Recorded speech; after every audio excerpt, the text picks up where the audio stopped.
All right. What is up, everybody? Welcome back to another episode of Scotty Talks NBA. Here with my co host, Zach Noble. You can find him on Twitter at Zach Noble. Be sure to check out his podcast as well, All Things NBA, presented to you by Ball is Life. That link will be in the description of this episode. So be sure to click on that link. Subscribe to his channel if you like all of his content, if you like some of his ideas on the show today.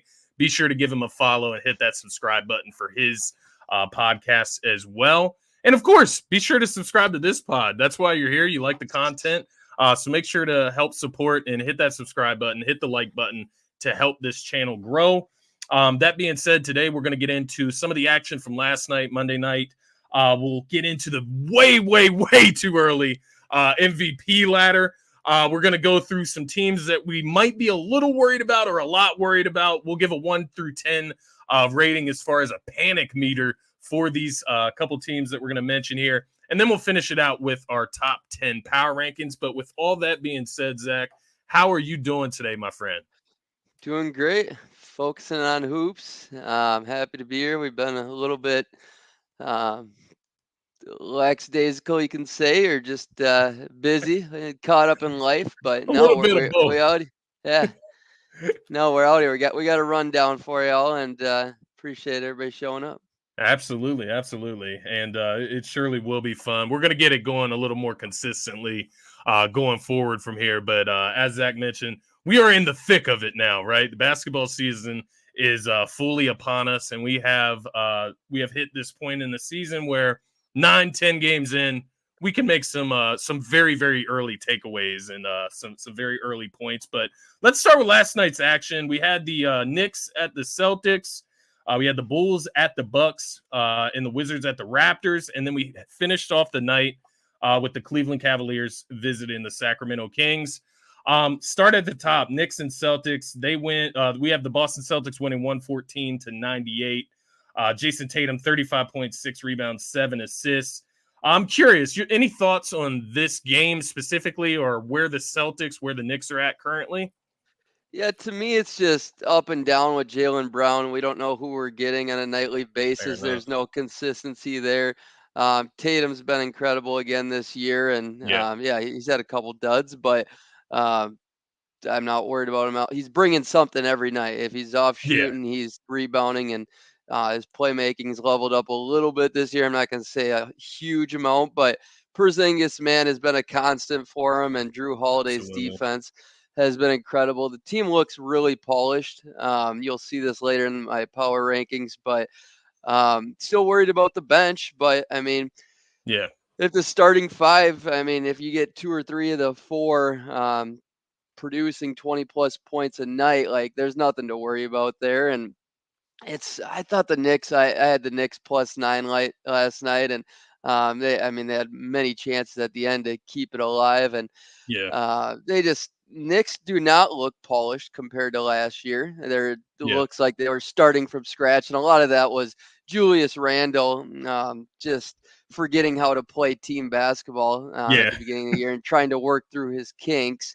It's crazy. It's like the Knicks, nothing changed for them this offseason, so everything should have been the same. They should have been right Yeah. off to the races. But Brunson off to a slow start, and Randall even more.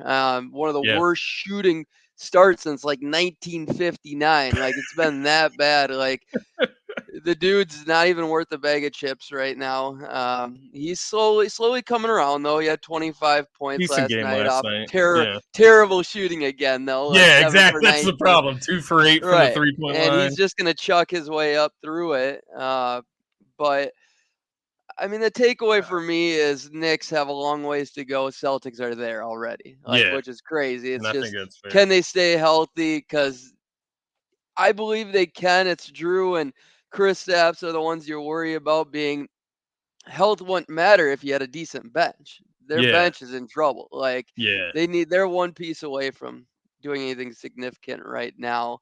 Yeah. If somebody goes down. Yeah. No, I agree with that wholeheartedly, and I look at the Celtics, and, it's what gives me a little bit as a Sixers fan, obviously, it gives me a little bit of hope when squaring off against them is the depth of the Sixers versus their starters, and that's what Hmm. they are right now. But the Celtics, man, they're going to add somebody at some point. They're going to find a way to add something to that bench, I would imagine.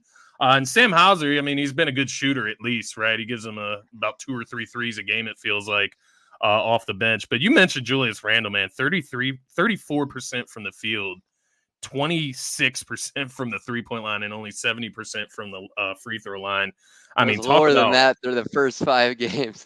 I bet. Like Yeah. I can only freaking imagine what it 13, was 8, before that. 8% from three or something. And it's like, Jesus Christ, dude, just don't shoot the ball for a little bit and try to figure out something else. Let everybody else, because the whole team wasn't looking very bad the first 5 games. It's just Yeah. Julius Randle Yeah. was shooting his way through it and wasn't doing anything else and decided not to play defense. And it was just nothing's more obvious than the Julius Randle shit show the first few games. And Yeah. Brunson's been good enough to keep them afloat, and their defense is fine. But like when you got a guy with that much usage, that's that important to a team Yeah. playing that poorly. Yeah, he was the No biggest problem. stock down for me in the whole league for a while. It's And got to I be. mean, Yeah. he's still in the mix, but like Yeah. it's basically him, What Dame, are and some what are some other names? You said Aiton right there. Who else do you have like in that group? eight, Aiton, Dame. I mean, Harden's off to a slow start, but like that's Yeah. just, I mean, they're figuring out that fit. I blame it all on Ty Lue right now. I mean, Yeah. Harden's shooting the ball decently, but like it doesn't look pretty at all. Yeah. I mean, we'll get into those things as they come, but Yeah. Exactly. We'll talk about those I later. don't want to And get I don't want to get too scattered from last night's yeah, games. I feel that. So we'll talk about the Bulls and Bucks next really quick here. These are two teams we're going to mention later in this panic meter conversation. The Milwaukee Bucks win this game 118 to 109. Giannis is on a tear right now. I believe he had a 50-point game before this game, and now 35 and 11 last night on 13 for 22 shooting. Dame, you mentioned him, the stock going down. Another miserable night from the field. 3 for 17 from the field, 1 for 9 from the 3-point line, 12 points and 5 assists. Levine adding 20 points, 8 rebounds, 5 assists. Vucevic, 26 points, 12 rebounds, 5 assists. So the Bulls find a way to kind of tighten the gap a little bit at the end of the game to make it a little respectable. But the Bucks come away with a much-needed win here. Any thoughts on this game, the Bulls Bucks? I know we're going to get into them a little bit later. So Yeah, I mean the Bulls just are such a mess right now. They don't have anything going, and there's no consistency besides Vucevic. If you'd have told me Vucevic was going to be I the best agree. player through 11 games, I would have said they'd be 4-7, and that's exactly what they are. That's exactly Um, where they are. and they had showed no glimpse of being in last night's game at all. They were lucky Yeah, they even covered by a half a point, thankfully. But they they look so bad right now. Like yeah. there's nothing good about the Bulls, and I would just sell high. Like the They have no Bulls needed a direction. fast, yeah, they needed a fast start, and they needed to like Patrick Williams is playing, but he's just not growing. Like, Yeah, and it's been 11 games. Kobe White's not taking a huge jump. Um, you got to sell high as you can right now, which isn't very high.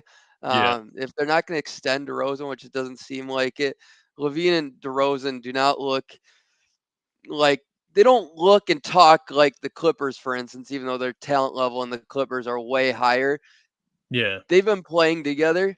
They're not happy. You can yeah, tell they just know it's not a great situation. And yeah. whether it's they don't want to play for Billy Donovan or they just don't see much upside here like everybody else in this world does, you got to blow this up before they're.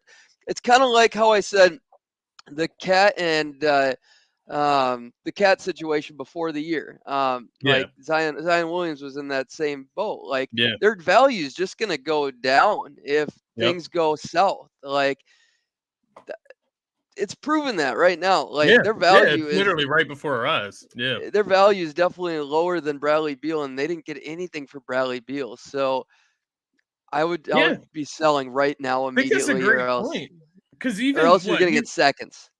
would you say you would say Levine is probably the most valuable asset that the Bulls have. And as a Sixers fan, man, like at one point I was like dreaming of, trading for Yeah. Levine. At this point, I'm not sure that I even want it, you know what I mean, for what it may cost in return. So like, yeah, I think the value is like dropping every day, every game that they play as we speak.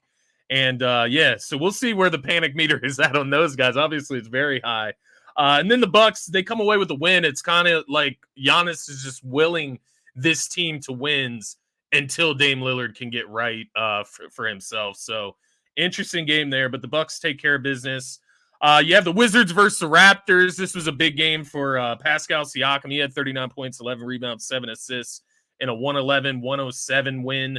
What are the Raptors, man? This isn't a team that we're going to talk about too much today, but what are the Raptors in your eyes? Because it just feels like they just keep getting like worse, but yet stagnant, if that makes sense. I don't know how to even explain it, man.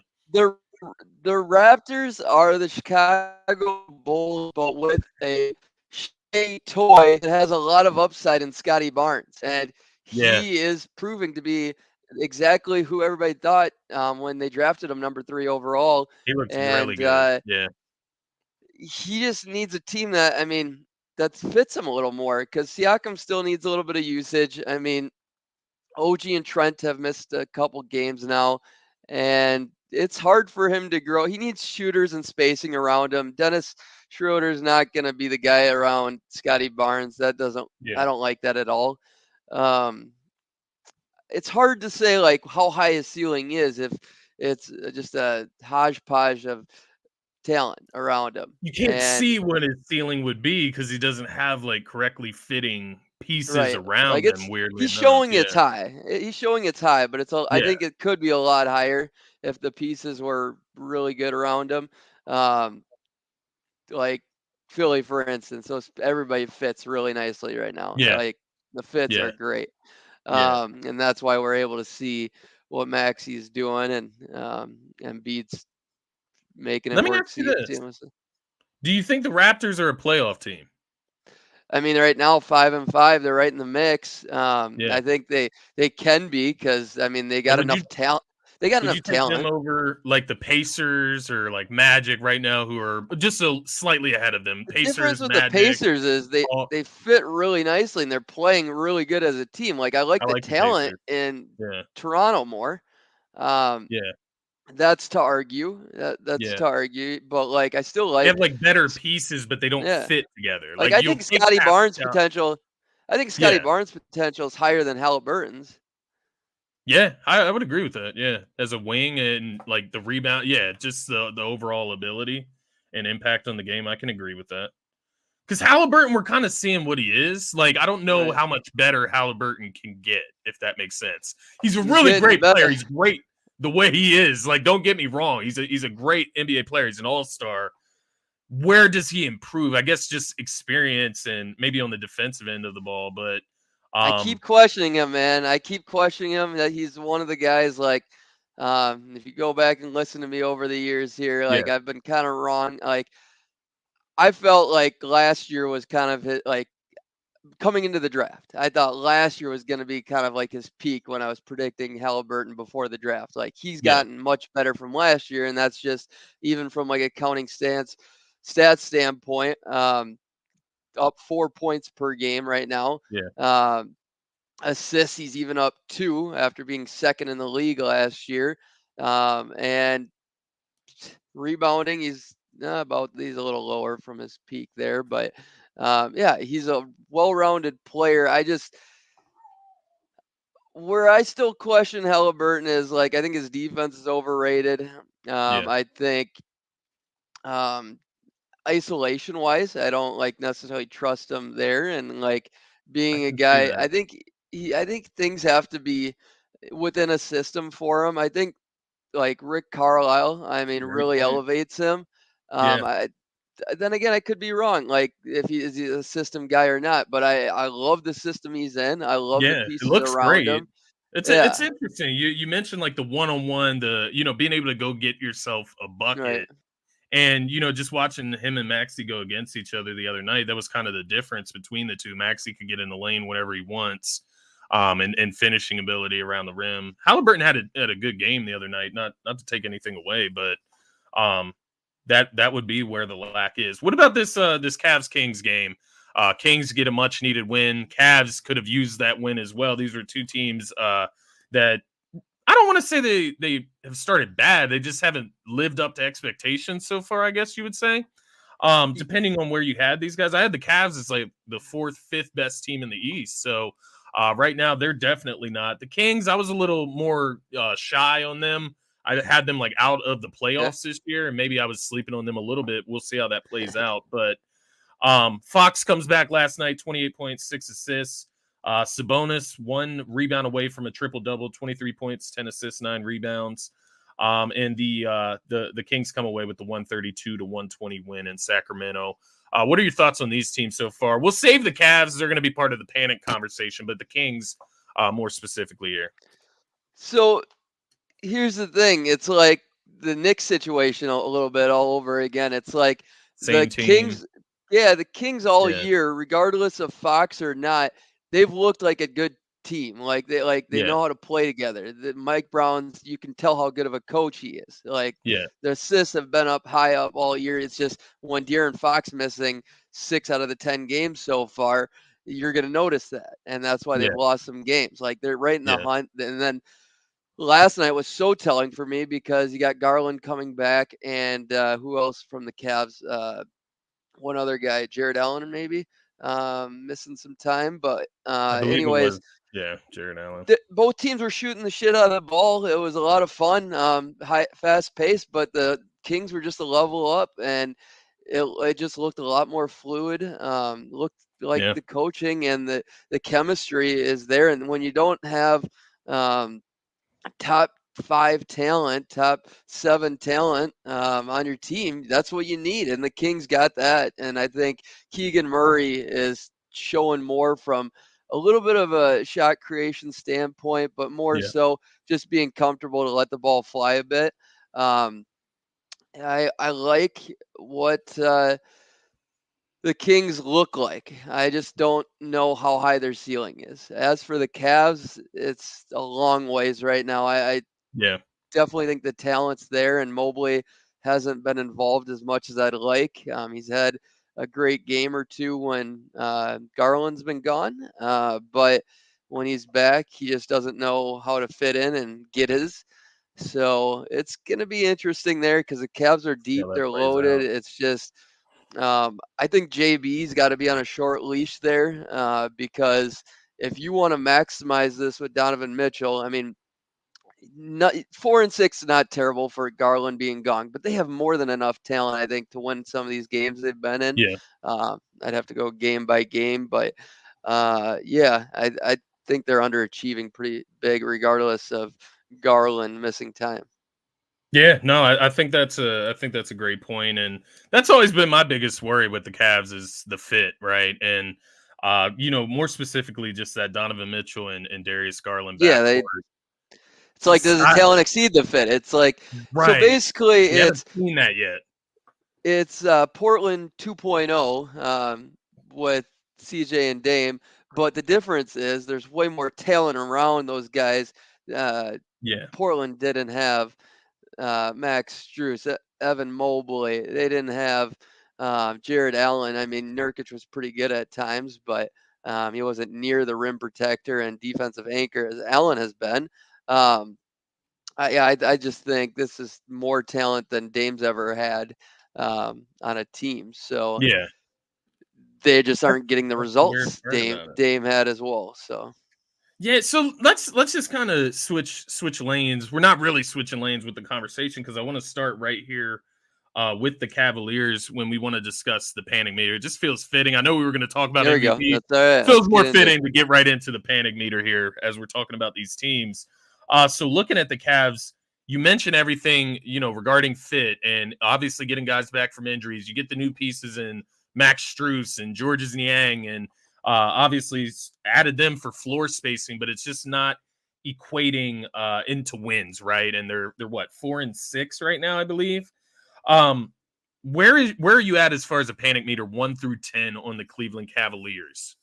Yeah, so 10 being the highest, I'd say right now, probably a 6 or 7. Let's go with 7.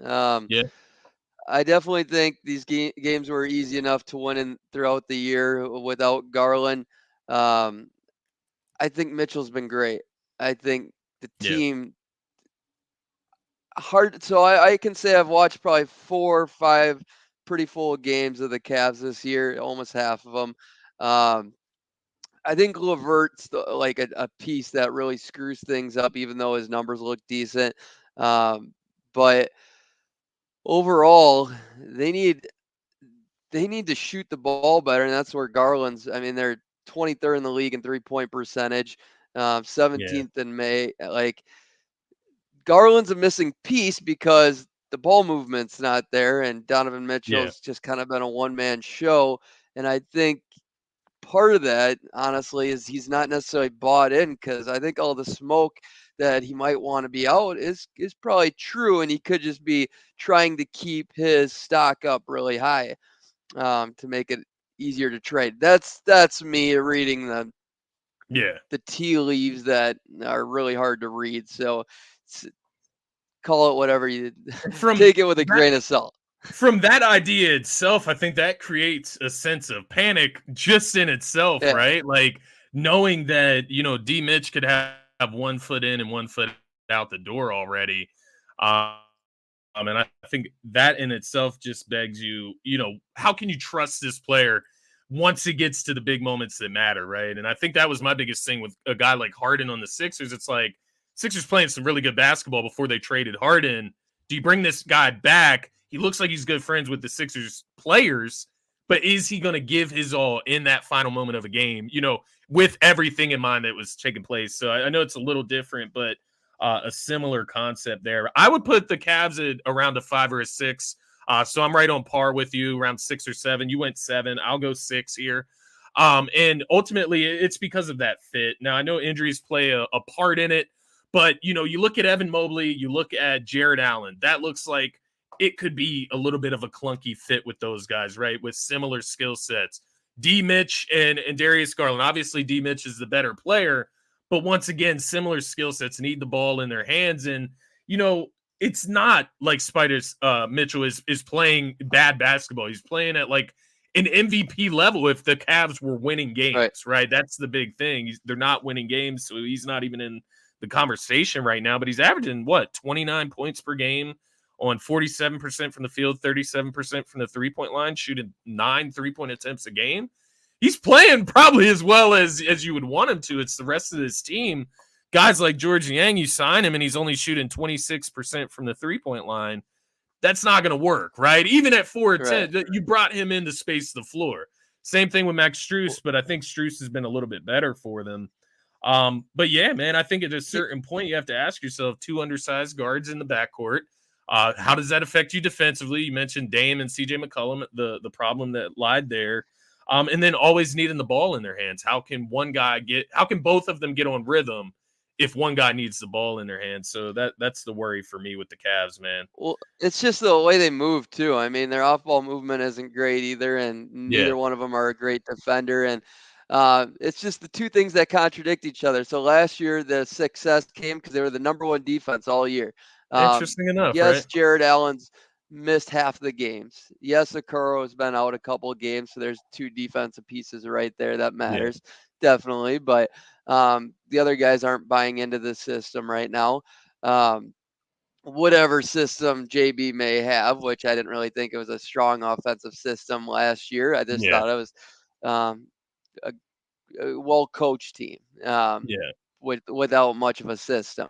But with that said, you got bad defense, you got bad 3-point shooting. What's that give Not you? going to be a formula. Yeah, it gets you Yeah, 4 and 6 not in this day and age. That is for for sure. So a yes, team that has a bunch of shooters. yeah, makes zero sense, honestly, man. Like I said, I thought this team would be fourth or fifth in the East when it comes to seeding. Season's far from over. They could definitely get it turned around and become that at some point, but it's just not looking great yet. So you got them at a 7. I got them at a 6. Let's talk about the Bucks, man. We talked about them a little bit earlier. We talked about Dame's struggles. Giannis obviously playing at an MVP level. needs the other guys around him to pick it up. It feels like Brook Lopez is kind of taking a step back. Chris Middleton looks obviously a step slower himself. Dame looks a step slower. Where's your panic meter at with the Milwaukee Bucks right now, man? Man, like, It's tough because they're still a good team, right? Like they're still a good to great team, but they're well, just not th- playing like it right now. they're winning 6 out of 10 games because of Giannis. Yeah, Still being a top 3 player in the league. And he's not shooting the 3 ball very much, which is great. yeah, And he's focusing on what he's great at. exactly. So Giannis is doing his job other than he needs to get his free throw percentage up.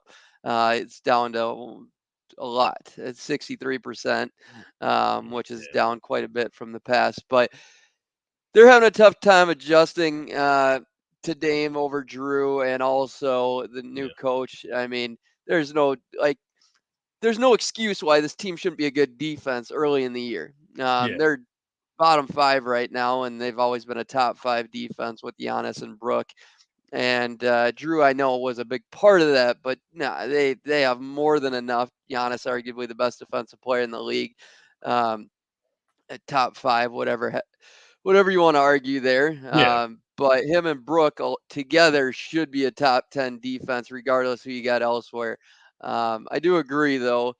Chris Middleton's taking a step back. I mean, it's very Quite a obvious, but few. like Yeah, the quite the a big few. the yeah, the big thing with him though is they're not working him in either. He's at a career low, 8 Right, field goal attempts. Like his right. numbers, he's still shooting 50 and 32%, which 32% isn't good, but like that comes from not knowing when you're getting your attempts too. Like there's plenty to go around for Chris Middleton and It they need him. feels like it feels like they've been working him back in for like a year now, doesn't it? Like, I Yeah. mean, maybe he got re-injured and I just forget about it like before the end of last season, but 18 minutes per game right now for Chris Middleton. No, it's ridiculous. And I don't think Doesn't make he's sense. I've watched a lot of them. I mean, I'd say 6 or 7 games, and he doesn't look that slow to me. Um, yes, he's definitely not at his peak, but Yeah. um, like You're right I though. don't Only not I 8 or don't know 9 what shots like a game. I what are you benching him for? Like Malik Beasley, really? Like Right. Right. Yeah, that's what doesn't make Jay sense. Crowder getting your minutes, try to get defense out of Jay Crowder, like you've seen it a couple games. That's more than enough. Yes, I know they like Marjon Beauchamp, but like seriously, there's plenty of room to go Yeah. around for all It's not those like guys. But Connaughton's giving you, great production with his minutes. I mean, I Champ, don't I think he's understand looked it. pretty athletic. I'm He's looked pretty good for them, but Jay I'm Crowder panicking just went because down, I believe, for 8 weeks, I think it was. there we go. So that might be the addition Might by be what they need. subtraction, unfortunately, for them. But yes, they need Jay Crowder in the long run. But right now, they need Chris Middleton more than anything. And Damian Yeah, Lillard, like next to Julius Randle, I'd say his stock is lower than just about anybody. He's had probably yeah, one great game, maybe 2 good games, but that other game is 34 points and just terrible efficiency, yeah, 30% from the field or something.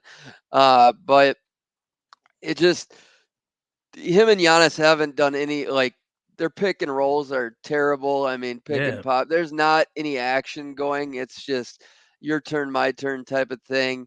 It's not pretty in Milwaukee right now. Assist wise, I'd say they're where are they? I mean, offensive rating, they're still top 10 in the league, but that's just because of the talent um, gets out there. But yeah, assists, they're 28th, dead last, basically. yeah. That It's not doesn't it's make not a sense. pretty game of basketball. Brook Lopez, yes, he's still shooting the ball well, but it's not the levels he can because he's not getting them within the system and in flow and where he wants them, like as the fully iron machine that Mike Budenholzer had all these years. And that's the Yeah, thing when you change coaches like this, like it's a big risk, and then you get rid of Terry Stotts. yeah, I'd say Griffin, I mean, is definitely definitely not getting the job done right now. I mean, I'm not Yeah, saying like he's going to get fired anytime soon, but I don't it know doesn't who look else is pretty on the right now. bench there. Yeah, Yeah. it's been a really terrible coaching job. I mean, they should be playing defense So where would you at a put their minimum. panic meter at with all of I'm giving that them a seven. taken I'm into giving them a account? 7 or 8, and that's only because I still believe Dame is going to get better. But I mean, he's gone through stretches like this, but it's like he to be able to come out and have a great first game like he did and Right. just blow things out of the water. I mean, that's 39 game points, one. got to the free That throw can line. happen though, like Yeah. early season pixie dust type of thing. And I we've seen a lot, like 11 games, and it's a team that was super motivated to come into the year. Yeah. Like their talent level should be taken over, and Dame's not looking good. Yeah. To You say guys the got least. lucky. You guys got lucky. You didn't go after him. That's for sure. You guys are praying to the basketball gods there for sure. It's But interesting. I uh, will say this. Maybe Nick Nurse, would do something better with Dame. Maybe he would get him involved in a better way. Who knows? that's It's hard to exactly say. what I believe in. Everybody Yeah. under Nick Nurse. Yeah. Give him Jay You Crowder. Fuck. see what he's bringing out of Maxi right now. So yeah, I would put the Bucks a little bit lower. I'd probably put them at around a 5 just because of the talent that they do possess. I And do no, think it's that not Nick Nurse bringing it out of Maxi. Everybody, there's I know we can't give Nick Nurse all that credit. Nah, no. I like saying it to praise Nick Nurse, but Nah. this was coming from Maxi at some point. He had to break out like this. The winning version of leading Maxi, yeah, that's what I'll help credit a little bit. But There we go. There we go. the But I would give production, the Bucks I would probably give them around a 5 just because I okay. think if you're Dame Lillard, you can't play much worse than what you're playing right now. So things should only get better. I do think they have like a deeper team than Boston. I don't know if they're better than Boston right now. Obviously Oh not hell right now. no, not Boston's yeah. playing really good basketball right now.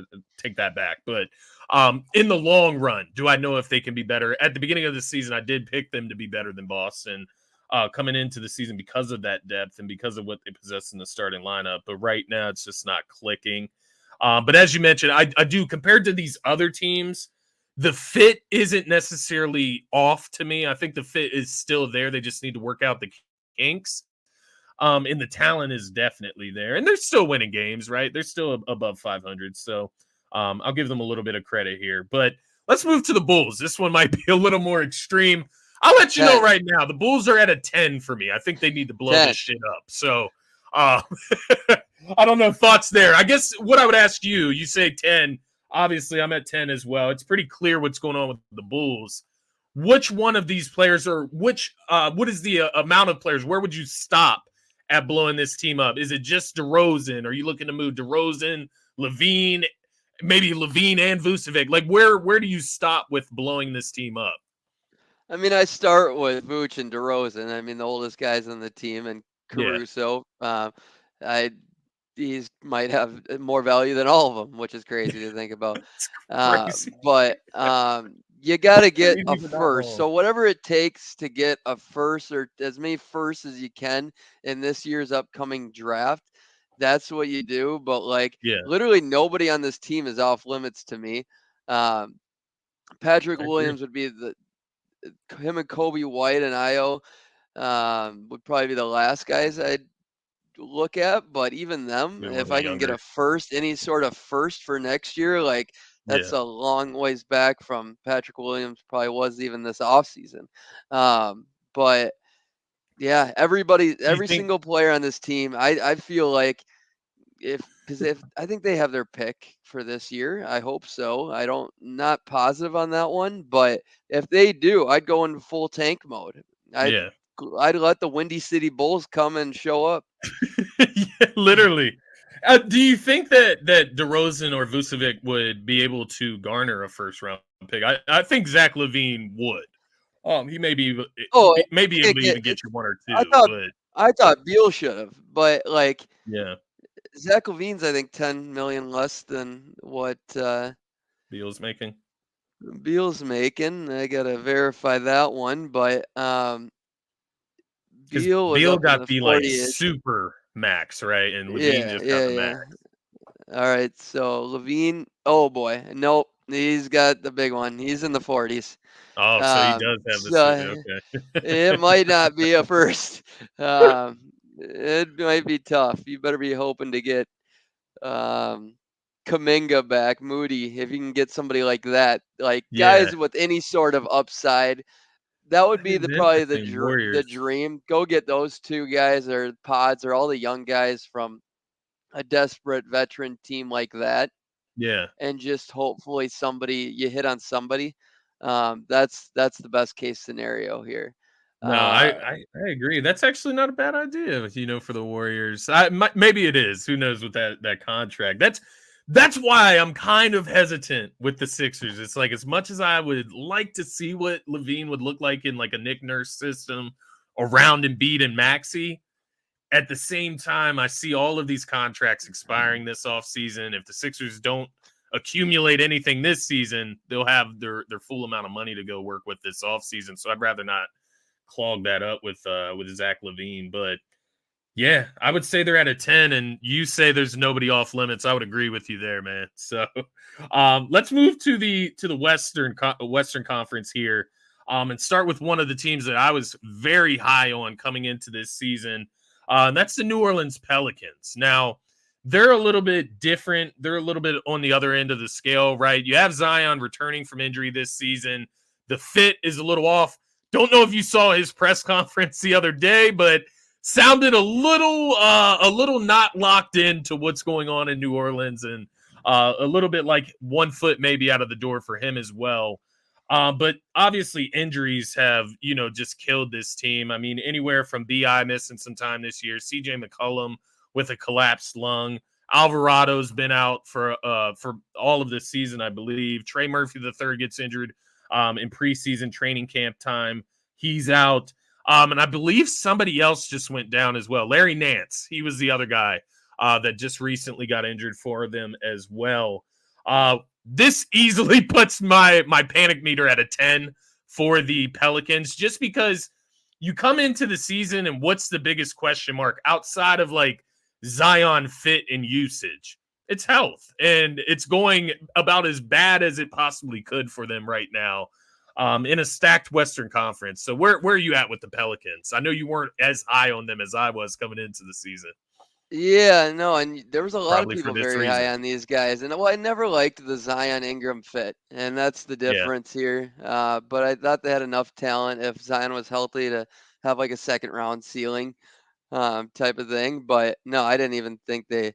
I don't know. I would have to go back and look, but I thought I had them at like 10 or something, 12. yeah, I believe so. Because you Anyways, you you go did for it. call it out from the beginning. You got to see Zion play. You got to Yeah, see them be yeah. healthy, and I think that's fair, man. No, I was trying to think of any reason not to put him at a 10, but like Zion's comments, literally what puts him at a 10 for me. Yeah, And he's truly, if he goes down again, and then you're trying to trade him off a rebound of that, like his stock that goes way value. down, in my Yeah, opinion. Like in any other nick or injury, like he's got to have a little value now. I mean, he's yeah, showed some good things throughout the beginning of the year. Here, I would trade him immediately, yeah. and like yeah, I think he's on board, like shooting a decent field goal percentage, still down for where he's been and whatnot, but um, he's not rebounding like he has in the past, Right. and just doesn't like look bought in. And Yeah, so not like blocking you shots. got some young talent Yeah, here that you can fall back on, and you don't need to rush to trade CJ or Brandon Ingram, yeah. because I think they elevate with Zion gone. Unfortunately, not CJ necessarily, but Brandon elevates in my opinion. And then the other guys, you see what you got, Yeah, and whatever you get back for Zion, you could probably get some win now pieces to keep in I the think so. hunt. And What team do you but think Zion would fit on outside of New Orleans? oh, Because dude, he's it's he's the a Nick. worry for me, man. With those comments, I mean, I worry about his personality and his mindset towards the game with those comments. Like you're trying to battle right now, and you're not in a position where you are like in the best spot of your life. You know what I mean? Like his backs should be on the wall right now. This is his Yeah. career kind of in the balance as far as like what he's going to be recognized as, with all the hype that came with him. So I just, even as a Duke fan, even as somebody like who enjoyed that season of going to the Final Four with him at the helm, I'm starting not to believe in this dude. Like I'm starting to like turn on his views and his perspective towards basketball because it feels like he doesn't love it. Because like you said, he's not rebounding the ball. He's not blocking shots, right? And maybe he's not the world's best shot blocker, but he's a guy that jumps out of the gym, supposedly. I would expect if he's given effort going after the ball, like you're going to have at least average at least half a block, right? Like not point Yeah. one. So it just doesn't even seem like he's interested. And Yeah, that's no, it's I'm weird with to me. all of that. So to me, it comes down to where would this guy actually want to play, and then does the team want him? Dallas. Would he fit in this team? Yeah, Dallas, Atlanta, Portland, maybe there's smoke. I mean, Yeah. LA teams, Yeah. Miami. I think that's the list in New York. So it makes like Miami. Yeah. 6 teams, and then any randoms out there. Like I could see like an OKC maybe, but I don't think they would. That's too risky for them. Could Like you I see think he Charlotte going in and trying to like put an all-in package for Zion? might as well, might as Why well. not? And I think him and Don't Lamelo think will it be makes them so that much much fun better, for but for a little bit of fun. But I'm not trading Brandon Miller for him. Um, fair enough. Yeah, I I like wouldn't Brandon either. Miller better. Give me Brandon Miller's long term potential He's a more than more Zion. ideal wing for this like generation, man. At Yeah, the end of the day, and as he's crazy just as that is. younger, no health problems, and I Yeah, just like his ceiling pretty good right now. yeah, Um, that I mean, it'd be risky if he'd want to go there, but him and Lamelo could be a ball. But you think the LA teams are eliminated unless the Lakers maybe, yeah, or if things didn't work out in Clipperland, and for some reason the Pelicans wanted to stay afloat and get better, and they went after one of the wings and PG yeah, or Kawhi. I could see that. I could definitely see that yeah. because they both would fit there. That would be Uh, interesting. and too Harden would many guys. certainly make Zion a pretty Oh, unstoppable that'd be force on fun. offense. Yeah, Yeah, uh, he'd be fun there. that would be fun. So you got the Miami, Pelicans at a 10 as Miami, well. I would probably, I don't know if I would do Tyler Hero for Zion, which is funny. We've talked about Tyler Hero for everyone, but I don't know if I would do that. I think you. I don't. I And know. I'm normally in the camp that says get rid of Tyler Hero, I always trade know. Tyler Hero, but like I'm thinking I about the just fit don't next know to Bam, and I don't know. I don't if know. Bam could space it a little more, but he'll never space it. I don't Right. believe in his shooting's ever gonna come. Zion doesn't shoot threes at all from what I'm looking at Right. here. I wasn't aware If that he they doesn't still let it had fly at Struce all. and Gabe Vincent, maybe, but Yeah, it would look a little yeah, bit yeah, it'd better. be wonky to Jimmy, Zion, Bam. Oh, that'd be clogging toilets for sure. Yeah. Yeah, seriously. I don't know if I like that at all, but nonetheless, we both have the Pelicans at a 10 right now. Let's move to LA. You mentioned the LA teams. Let's talk about the Lakers and the Clippers here. Both teams that I have in this panic conversation. The Lakers are what, 5-5 right now. LeBron looking a little sketchy to start the season, looking a little bit older. Austin Reeves wasn't off to a great start, but he's starting to come around. How are you feeling about the Lakers right now? Is that a team that you think can still compete with the best in the West? Are they just off to a slow start, or do you think they're really showing signs of what this team is starting to turn into with age? I mean, LeBron doesn't seem fully engaged, and he definitely looks a little more slow to me. Yeah, his numbers are still decent, Yeah, but I mean, his numbers are only good to me if the team's winning. Like yeah, that's the expectation when you're that good of a player. And at this point in LeBron's career, like that's all that matters. Austin Reeves, I was really nervous about his slow start and just his involvement and the team yeah, just throwing him in the corners and on the bench. And because I really thought he was going to become the third guy this year. Um, let's see, we're at 6 games. The last 6 games here, Come on, it's not loading for me. But anyways, he's looking a little closer. The last 6 Yeah. games, closer to 18 points. Still, still would like him averaging on the year 18 to 21. That's where I was Yeah. thinking he was going to be, and Where the he's Lakers just. are at And I full don't. capacity. Yeah. Yeah, I don't blame Austin for it, honestly, that much, even though he's got to be more assertive and just go get his, because that's what he did towards the end of the year, too. And that's how he Yeah. became Austin Reeves. But I mean, I think LeBron and D'Lo and all these other guys are just as much at fault for him because That he's not LeBron getting the decline. rock. And yeah, Yeah. exactly. Here comes the Yeah. You LeBron talked decline. about that last time we linked up here, Um, the LeBron uh, effect. yeah, he gets his little pop, and he's a shiny new toy, and then he plays another year with LeBron and takes a step back, and not worth shit. No, I'm just The kidding. trend. He's still good, but yeah, I'm worried about the Lakers. Anthony Davis has been great. Austin Reeves coming alive though. Slowly, so that's where I'm not at like an 8 or 9. I'd probably say I'm closer to like a 7, 6 or 7. Let's go I'm 6. at 6, yeah, so that sounds about right to me, man. I was really high on this team. I thought they would come into the season motivated the way they were talking in the offseason. Loved their Um, depth. yeah, I thought they added some really, really good depth, all the way down to Jackson Hayes. I thought that was a good add just for depth purposes. He brings you energy, and youth there. Cam Reddish has looked pretty decent since he's got an uptick in playing time. Christian Wood added, Gabe Vincent, right? So there's a lot of guys that you just hope will come around. Torian Prince, guys that you hope will just start contributing at a more efficient rate. But I do agree with you. I think Rui, Austin Reeves, those are two guys from last season that got to kind of continue their ascension and kind of turn it around from this beginning of the season slow start.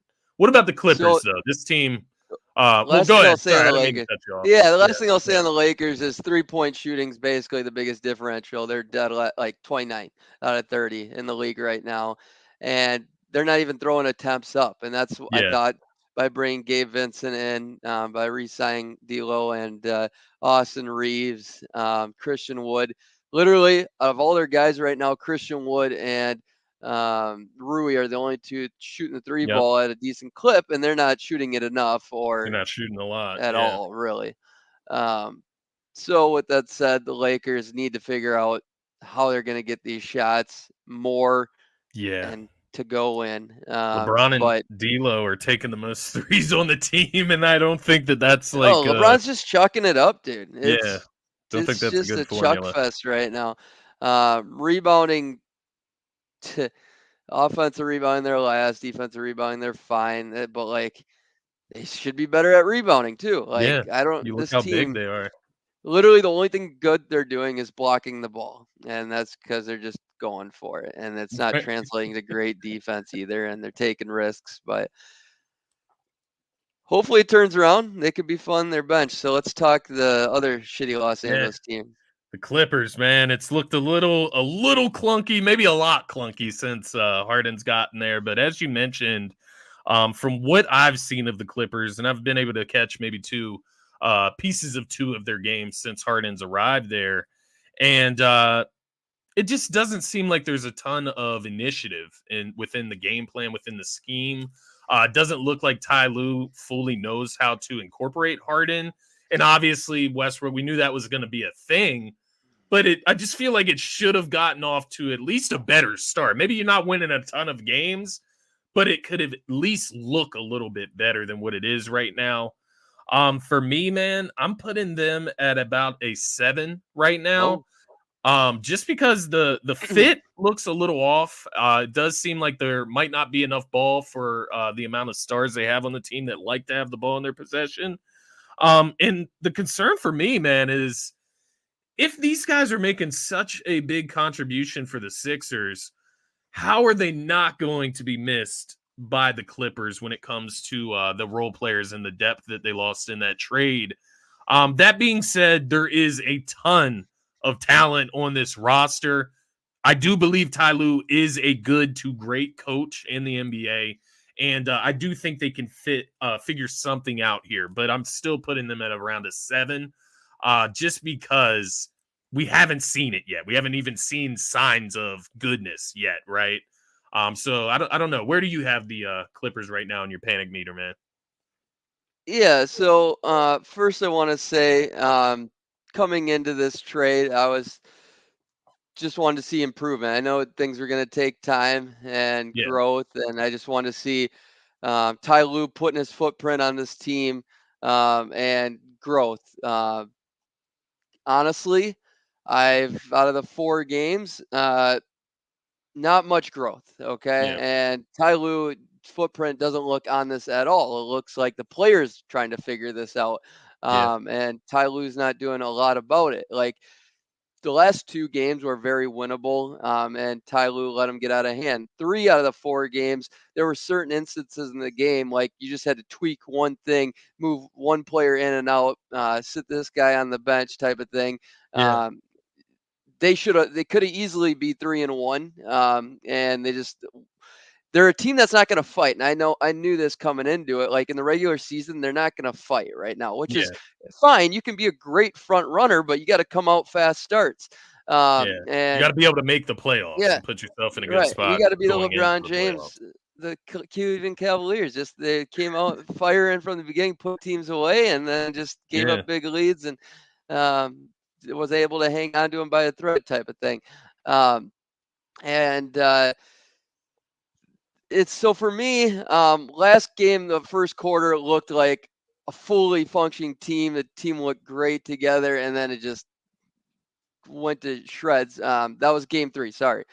Memphis, slow start, got better as time went, and then yeah, they blew it in the fourth quarter. Norman Powell, it took him until game 4 to get involved. This team needs Norman Powell spacing and yeah, shooting so much. Um, Zubac's hands are just getting exposed left and right. Um, he's never seen passes like this, which is crazy. Which there hasn't even been a ton of them because Harden's not getting the rock like they need him to necessarily. But like yeah, Paul George, I'm fine with how he's asserting himself. Kawhi has been the biggest. You can blame Westbrook or Harden for whatever, but like Kawhi Leonard's been the biggest disappointment for me, like outside of Ty Lue. Kawhi Leonard just taking himself out of the equation, yeah, really, and just does not look assertive at all. He just looks like a guy that's just trying to be a role player, trying to fit in where Paul George made it known like he's got to be involved. He's that dude. And yeah, they did empower him last game, but it was the end of the game situation why they didn't pull it off. But I'm not worried that they're not going to start winning games. I'm not worried about that. I'm worried yeah, about their ceiling where I thought it could be. Still think they need a big, but Norman Powell coming alive finally. Um, I just hate the rotations they're using. I'm not for benching Harden. Anybody who says that Zach Lowe is like he's the biggest hater out there, Harden hater out there. yeah, for sure. Like Russ would be the guy you bench. I mean, I know yes, you don't want to because he's played well since he got to LA with the Clippers, but that's the guy you bench but Russ also has less of an ego because he's been bounced around from his as different well. Yeah, positions. So you're not hurting egos by putting Russ on the bench either. Like yes, it's going to empower one of those players by moving them to the bench. Um, you got to do one of them, but it's yeah, not Harden. I like Harden will show it. He'll show it on the court that he's deflated and doesn't give a shit. And yeah, if you do that, you're in big trouble. I think, especially this early on. Um, and I just think Harden's the guy that increases your ceiling. The same reason why you brought him in, the same reason why Ty Lue and Lawrence Frank bought into him, or it's to yeah, elevate Paul George and Kawhi Leonard even more. That pairing together and Zubac and all these other guys, but um, people get hung up on being a good first round team or having a good couple of games early in the regular season yeah, that they had. No, like you had to, the Clipperland had to take this because their injury history wouldn't keep them afloat during the playoffs. But also, if you're going to hang on to Paul George and Kawhi, you got to just that was what's available, and they got Yeah, him you have to for go in. reasonable price. They Yeah, kept Norman Powell and Terrence Mann. Now just figure out your lineups, move yeah, things around. Like there's been none of that, and so I'm just talking. You can even start with these guys and quickly move one of them to the next unit. yeah. I don't care who it is. Try things. You got Norman Powell has to be out there. Um, a lot more has to be involved. But my panic meter, I don't think I gave a number. I'd say it's at about a 6. Yeah, so you're at a 6, I'm at about a 7, so we're in the same area, I would say. If you were to bench Russell Westbrook, just one final question, who would you insert into the starting lineup? Would it be Terrence Mann, Norman Powell? I Yeah, feel like Norman Powell is the guy you like off the bench, that spark, right. that You need the scoring punch. shooting. You need the shooting with Westbrook. Um, Bones. I mean, to be Bones honest, not I getting mean, playing time right now, but he's Bones and been Norman good could for them. be right there next to Russ, and they'd be fine. Yeah, Norman can play the three. He's got a pretty long wingspan, but um, I don't care who you put in at the next spot. I mean, you just yeah. need. Actually, I do. I'd say Terrence, man. You need the shooting. You need the shooting off the bench. But yeah, this team still could use a little more shooting. This team still could use one more big. And I'm Yeah, talking Kai Jones even. Like it's crazy what Kai Jones, Bismack Biyombo, those types, Myers Leonard even still out there. yeah, Um, go get some of these cheap vets. I mean, there's plenty out there, yeah, and they would. It's crazy what I believe they could even do for this team. But Ty Lue needs to tie things together, which is crazy when you look at the teams like team statistics. They're so much better overall than the Lakers right now, but Lakers are 5-5 they are. just It is because crazy, man. the Lakers are actually, I mean, have played together long enough. They know how to finish games. Like this team Yeah, doesn't know how to finish games yet. Um, and yeah, they got to grind. They got to grit I liked some of these ones out. I liked what I saw from what Pat Bev said. It's like, during the regular season while they're figuring it out, they're not going to look great, right? It's not going Right. to look great because they haven't played together, like you said. But once they get to the playoffs, it's also a team that you don't really want to play in the postseason. Like, I don't want to play against Paul George, Kawhi Leonard, James Harden, Russell Westbrook with those other guys that they have on the bench. Man, Powell, Bones Highland, who can get hot at any time. All of those guys are ticking time bombs when it comes to getting hot from the field. So I think they just need to find a way to get through the regular season, put themselves in a decent spot. You don't want to be in the play-in tournament, stuff like that.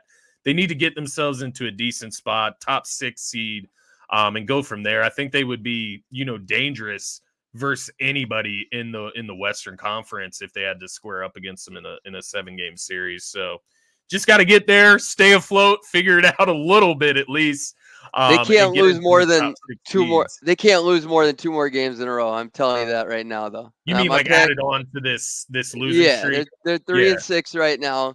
Three They and play the seven, I Nuggets and the think. Rockets. Yeah. 2 No, tough they got to matchups, win man. one of these next two. I'll tell you that.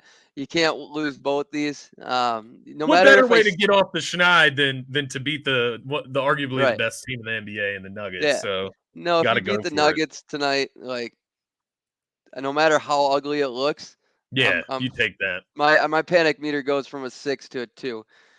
Yeah, I actually agree. I agree. I think a big win like that could be something that one shows that they're going in the right direction. Two gets them Yeah. in the Like right path, like mentally, if that makes like you sense. lose So this like you lose this one, like get blown out tonight and then you beat Houston, like I'm still at a 6. Like yeah, I'm yeah, still at, no, might even be higher. If you get blown out tonight, I might even be higher. yeah. They get blown out, lose to Houston. I'm probably at a 9 or a 10, honestly. What about the That's it. Suns? Let's finish this segment out with the Suns. They're 4-6 right now. Really think injuries have been most of the story with them. Beal hasn't played a ton. Devin Booker hasn't played a ton. But also that's part of their history as well, right? Like Devin Booker has injury history, Bradley Beal has injury history, and I was a little alarmed seeing them come into the season with Bradley Beal not healthy. Um, where are you at with the Suns right now? You know, they're about like an average team right now. They Yeah, like all across the board. They're not elite or terrible at just about anything. I mean, their pace could pick up a little bit. I think that's a part of it. That same goes for the Clippers, though. I Yeah, mean, you got to play faster. I mean, it's important, especially when you have scoring punches like they do. Um, that's going to be their differentiator. And yes, they're another good blocks team, but their defense is mediocre, middle of the pack. Shooting wise, KD finally turned around, so things are getting better there. yeah, Um, my panic meter, I'm not terribly worried about Booker's long term health. It's more so Bradley Beal staying healthy, and he's looked pretty bad overall.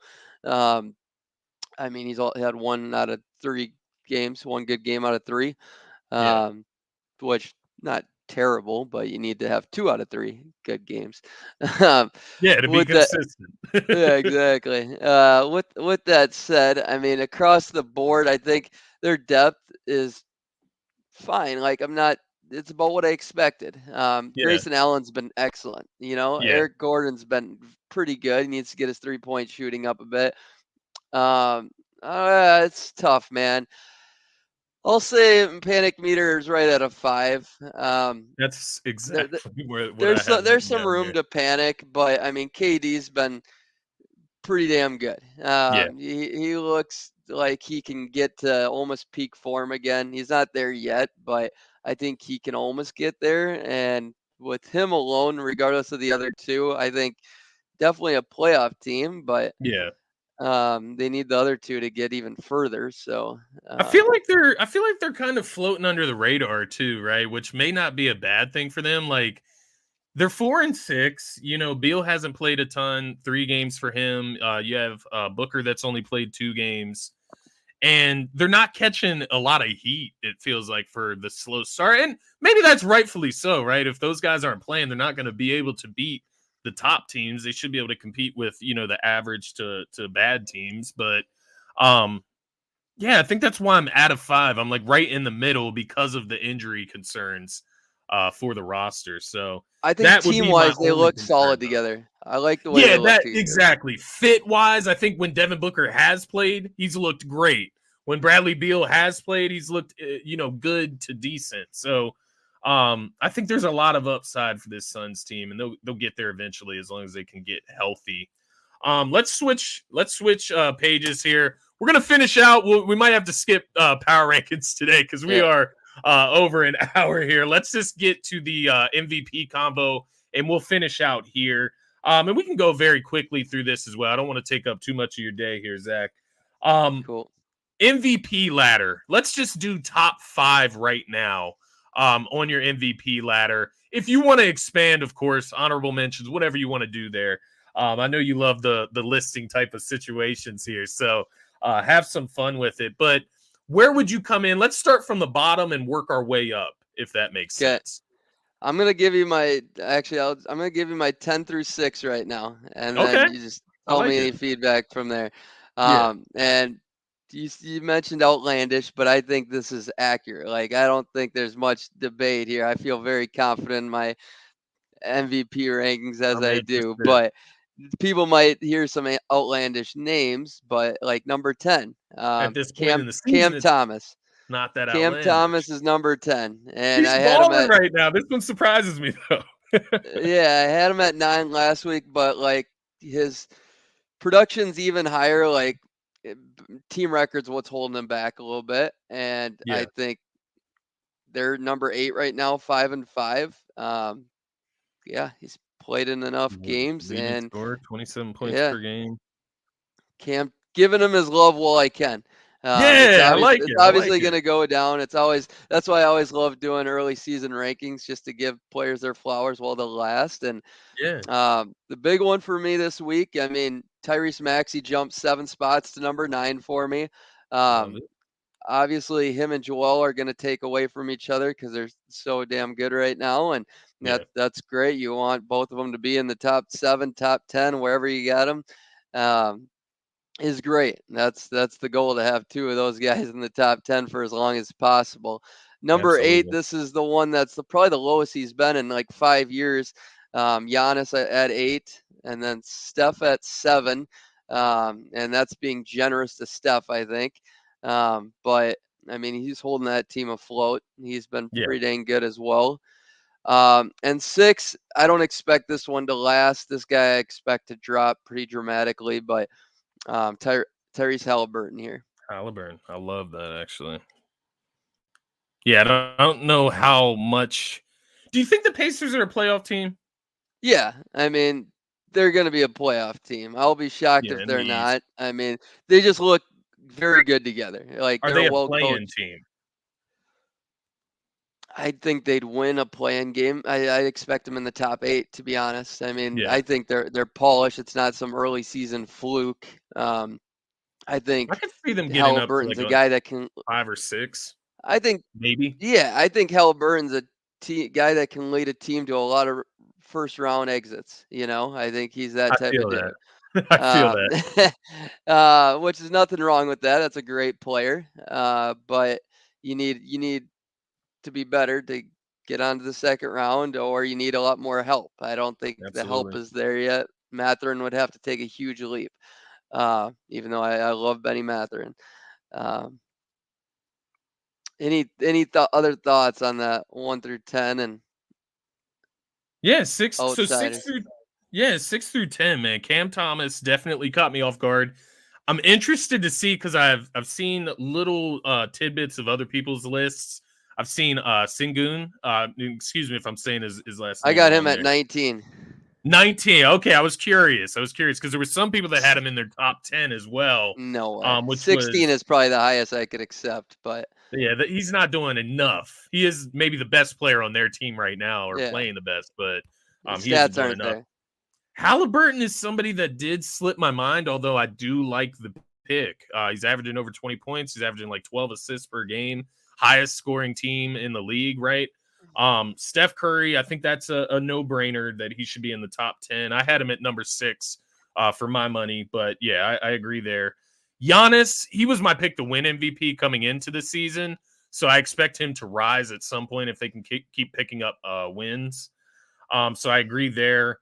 Maxi, it's tough with Maxi. It's the conversation you mentioned. It's like, how much credit do you take away from Maxi given Embiid's play right now? How much do you take away from Embiid given Maxi's play right now? It's hard to balance out. So I think top 10 is fair for him. And then Cam Thomas, man, he's the guy that is kind of keeping this Brooklyn Nets. We thought it would be Mikal Bridges leading the way Right. there, but it's Cam Thomas leading them in scoring. And if you would have asked me if at some point in the season could Mikal Bridges get into that conversation, I would have probably said, yeah, honestly, with the way he played towards the end of the season last year. But it looks like Cam Thomas is kind of taking that leap this season, which is beyond interesting to me because he's a guy that I've always thought has a ton of talent. So, yeah, overall, I have no complaints, I would say. We'll see how the rest of the list goes, but I like it, man. I think all deserving. All right. You want to go or you want me to? I don't have 6 through 10, so I No, I can know start it. my 5. All right, go for it. Yeah. So I'll go 5 through 1. I'll give you mine. All right. So my 5 is going to be Jason Tatum right now. Obviously the Agreed. Boston Celtics playing some really good basketball. He's averaging close to 28 points, 9 rebounds, 3 assists. So doing everything he needs to do there. I would love to see him be a better playmaker for this team in the future, but nonetheless, he's still playing at an MVP level. Number 4, I actually have Ant Edwards here because I love the way he's playing. The way the T-Wolves are playing is even more crucial to that. And it's obviously led by Ant Edwards there. He's averaging over 28 points, 6 rebounds, 5 assists. So he's doing it all. On pretty good shooting, 49% from the field, 36% from the three-point line, which is pretty good for Ant given his athleticism, I would say. Number 3 for me right now is Joel Embiid, although I had a tough time once I got to 3 here between him and these other 2 guys. But Joel Embiid, I put him below the other 2 guys because of the way Tyrese Maxey is playing right now. The Yep, other 2 good guys man. I have ahead of him do not have somebody next to them playing at that level. So I just had to take some points away there. But once again, it feels like he's having another career year, right? He's playing even better than last year. He's doing it in the rebounding and the defensive side of things, and that's what I'm loving the most from Embiid. Number 2, I have Nikola Jokic right now. Very easily could be number 1. I'm not going to argue with anybody there. But once again, just doing his part, fulfilling his duties. It feels like he's taken his game to another level of efficiency, another level of dominance every time he steps on the court. So I give him the nod over Embiid there, just because he has had to play without Jamal Murray a little bit this season. And there's nobody else that is the caliber on that team of a Tyrese Maxey, I would say. And then number 1, I'm going to go with Luka Doncic. And I think this is more of a surprise factor for me. You had the Mavs in the playoffs. You had the Mavs as, I believe, a top 4 seed coming into the Number season. 3, baby. I had them out of the playoff picture, man. I just wasn't sold yet on their you team. Could still be right. A lot after of seeing them play together, I do love the way the pieces fit. I think Derek Lively has helped out a lot. But Luka Doncic is leading the way there. They have a great record at 8-2. They're at the top of the West with the Nuggets. And he's just playing out of his mind as usual. And it feels like he's due for an MVP. He's been playing like this for the last couple seasons. Last year wasn't able to stay healthy enough to get in the combo, but 33 points per game, basically. He's first in the NBA, 8 rebounds, 8 assists, 1 steal, 53% from the field, 42% from the 3-point line, 79% from the stripe. So he's covering all the bases here. But I think when you look at those top 3, I think you can go in any direction, man. But I'll throw it to you. Who are your top 5 there? All right. So honestly, it's the exact same as you, but our boys are flipped around. I got Ant at number 3. And that's Tyrese Maxey coming in, because here's the thing with Maxey, his advanced stats are absolutely incredible right now. I highly doubt those will last. But if they do, you could end up with a better. You could end up having a better year than Embiid. But yeah, Cat was off to a slow start. He's starting to pick up finally now. I give the Nick Nurse factor thing too. So I'm giving Ant his props till I can't. And I mean, I can see him switched around. Embiid's been very dominant once again. You can argue it's tomato. Last year, this year is his best season, but there's stats that would favor each side of it. But I would probably lean towards this year a little bit. I mean, record wise. I think you could throw Ant and Tatum in like that all over conversation. Like if somebody wanted to argue to me that Tatum is the MVP, I don't think I have a great argument against that. I mean, Ant as well, I would put him in the same boat. So yeah, I think that's fair. Maxey's been better than anybody else in Boston. So, which is crazy to think. Fair. That's very fair, man. But then again, they don't have the depth Philly does either. Is Philly's depth doing a whole lot right now? I think they're playing together. They're just not putting up the stats necessarily. Yeah, the production isn't showing. With that said, I mean, Jokic, man, he's right there in the hunt, being able to do it without Jamal Murray. And the team still looks very, very good. Luka, I hope it's not just early season magic, because team looks very good together. They're playing as a unit. It's been fun to watch. But yeah, they're bigs, and they're outside of him and Kyrie. I mean, will be in question all year. And who knows, Kyrie could be in for 20, 30 games missing at some point too. And that might get a little tougher for Luka down the stretch. But yeah, I like giving Luka his early season props. I think I do as well, man. Pretty on par there. For me, man, I honestly like seeing new people win the awards. So I wouldn't mind if Luka could get up there. Obviously, I don't want to see Tatum get up there because that means the Boston Celtics are really, really balling. And he's leading them to great places. So I'd rather not see Tatum win the MVP. But I do like seeing new guys win it. So Ant Edwards, I would love to see him get up and stay up in that conversation. But I think Jokic is just going to be there all season.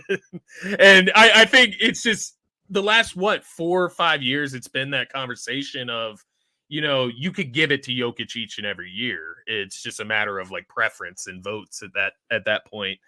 You get the voters fatigue. So it is an interesting conversation. So your top 5 goes Tatum at 5, Embiid at 4, Ant at 3, Jokic at 2, and then Luka at 1. Is that right? Yep. Gotcha. Yeah. So yeah, I think we just have. Yeah, we have Embiid and Ant switched. You're right. So, yeah, we agree for the most part, man. I do love the camp time. This is fun early in the season. Oh, the yeah, I panic love it. meter, man. I got to give Zach credit. He had the panic meter idea. He had the MVP ladder idea. I appreciate the help with getting the show together. I think this was an interesting one, man, and we got to go through a lot. We didn't get through our top 10 power rankings, but that's fine. We'll get to it next week. No worries. And you guys can find him if you go follow Zach at Zach Noble on Twitter. He'll post his power rankings there, I am sure. And I will be posting mine later tomorrow. So we'll get you covered there no matter. Anyways, we got to go through a lot today. But guys, once again, be sure, check the description, check the bio. Be sure to click on my man, Zach Noble. As you can see, he has a plethora of NBA knowledge. He's very experienced in watching and analyzing the game. And be sure to give him a follow. All Things NBA podcast presented by Ball is Life with Zach Noble as your host. Be sure to go over, subscribe to the channel, and like the videos that you watch for Zach. Help him grow. And, of course, help me grow here as well. Give Scotty Talks NBA a subscription here on YouTube. Like the video if you had the time to tune into the content. That's what it's all about, helping us grow the community and keeping the NBA connected, man. I like it. Come talk your trash. Come make a comment below the video. Yeah, tell me how trash my list is. Yeah. Tell us how trash our thoughts are. But no, that is great. Great episode, Zach. Thank you for joining me once again. I hope you have a great rest of your Tuesday. And everybody out there, have a great one, guys. Peace. That's it for this episode.